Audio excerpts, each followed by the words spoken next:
Guys നമസ്കാരം. നമ്മൾ ഇന്ന് ഒരു വെഡ്ഡിങ് സാരി ഷോപ്പിങ്ങിന് വേണ്ടിയിട്ട് വന്നിരിക്കുകയാണ് ഗൈസ്. നമ്മൾ ഫാമിലി ആയിട്ടാണ് വന്നത്. കല്യാണ സാരിയെ പറ്റി പറയുമ്പോൾ തന്നെ എല്ലാവരും പറഞ്ഞൊരു പേരാണ് നമ്മുടെ ലോഫ്റ്റ് ബൈ ജോയൽ ജേക്കബ്. അതുകൊണ്ട് സ്ട്രേറ്റ് നമ്മൾ ചങ്ങനാശ്ശേരിക്ക് തന്നെ ഇങ്ങ് പോന്നു. ഇതാണ് ലോഫ്റ്റ്. പൊതുവെ ബ്രൈഡ്സ് ഒക്കെ കുറേ റെഫറൻസ് എടുത്ത് പ്ലാൻ ചെയ്ത് റിസർച്ച് ചെയ്തിട്ടൊക്കെയാണ് സാരി ഷോപ്പിങ്ങിന് വരുന്നത്. പക്ഷെ എനിക്ക് അത്രയും പ്ലാനിങ് ഒന്നും ഇല്ലായിരുന്നു. മൈൻഡിലൊരു കളറുണ്ട്, ആ കളറും കൊണ്ട് നേരെ ഇങ്ങ് പോന്നു. സോറി ഗൈസ്, ഞാൻ കളർ ഇപ്പം നിങ്ങളെ കാണിക്കുന്നില്ല. പ്രത്യേകിച്ച് കറണ്ടിട്ടൊന്നും അല്ല, എന്നാലും സർപ്രൈസ് ആയിട്ടിരിക്കട്ടെ. അപ്പം ഞാൻ ഉദ്ദേശിച്ച കളറിൻ്റെ തന്നെ കുറേ ഡിസൈൻസ് ആണ് ഇവർ കാണിച്ചു തന്നത്. എല്ലാ സാരിയും ഫുൾ വർക്കാണ്. എനിക്കങ്ങനെ ഫുൾ വർക്കുള്ള സാരിയോട് താല്പര്യമില്ല ഗൈസ്. ആ ടിപ്പിക്കൽ കല്യാണ സാരി മോഡൽ മൊത്തം വർക്കുള്ള സാരി എനിക്ക് വേണ്ടായിരുന്നു. അപ്പം ഞാൻ ഈ എടുത്തേക്കുന്നത് ഈ കുഞ്ഞു കുഞ്ഞു ബുട്ടാസുള്ള എൻ്റെ കളറിലുള്ള സാരിയാണ്. എൻ്റെ മൈൻഡിൽ ആക്ച്വലി ഒരു കളറുണ്ട്, പക്ഷേ ഈ കാണുന്നതൊക്കെ ആ കളറാണോ എന്ന് എനിക്ക് മനസ്സിലാവുന്നില്ല.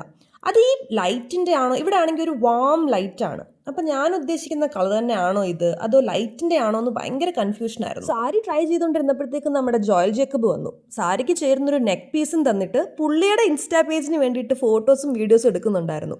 ഇത് പെർഫെക്റ്റ് ആണെന്നാണ് പുള്ളിയുടെ അഭിപ്രായം. എനിക്ക് പക്ഷെ അങ്ങോട്ട് സെറ്റായില്ല. ഞാൻ വേറെ ഒരെണ്ണം ഇച്ചിരും കൂടെ കുഞ്ഞു ബുട്ടാസ് ഉള്ള ഒരെണ്ണം കൂടെ ട്രൈ ചെയ്തു. എനിക്ക് ആക്ച്വലി ഡിസൈൻ ഓക്കെയാണ്, ഈ കാണുന്ന ഡിസൈൻസ് ഒക്കെ എനിക്ക് ഓക്കെയാണ്, പക്ഷെ കളറാണ് അങ്ങോട്ട് മനസ്സിലാവാത്തത്. അങ്ങനെ കുറേ എണ്ണം ട്രൈ ചെയ്തു. ഫിക്സ് ചെയ്യാനൊക്കാതെ നമ്മൾ സെക്കൻഡ് സാരി എടുക്കാൻ തീരുമാനിച്ചു. അതായത് ചെക്കിൻ്റെ അവിടെ നിന്ന് എടുത്തു തരുന്ന സാരി.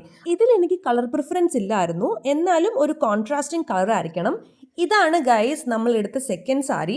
നമ്മുടെ first sari simple and work കുറഞ്ഞതായതുകൊണ്ട് ഇതിൽ കുറച്ച് വർക്ക് വേണമെന്ന് എല്ലാവർക്കും നിർബന്ധമായിരുന്നു. ഞാനിവിടെ ഒരു സാരി പോലും ഫിക്സ് ചെയ്യാൻ പറ്റാതെ നിന്നപ്പോൾ കുഞ്ഞൊരു 10-15 സാരി എടുത്ത് റെഡിയാക്കി വെച്ചിട്ടുണ്ടായിരുന്നു. അങ്ങനെ നമ്മുടെ സെക്കൻഡ് സാരിയുടെ സെലക്ഷൻ വളരെ പെട്ടെന്നായിരുന്നു ഗൈസ്. ഒത്തിരി ഓപ്ഷൻസോ ചോയ്സോ ഒന്നും ഞാൻ നോക്കിയില്ല. ആദ്യം കണ്ടൊരു കളറ് എനിക്ക് ഇഷ്ടപ്പെട്ടു.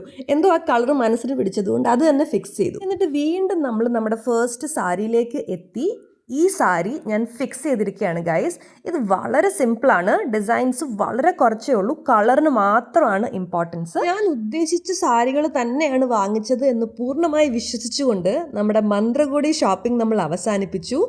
നേരെ പോയി ബേൺ ഫ്രൈഡ് റൈസ് കഴിച്ചു, എന്നിട്ട് വീട്ടിൽ പോയി. അപ്പോൾ see you until next time. Bye by.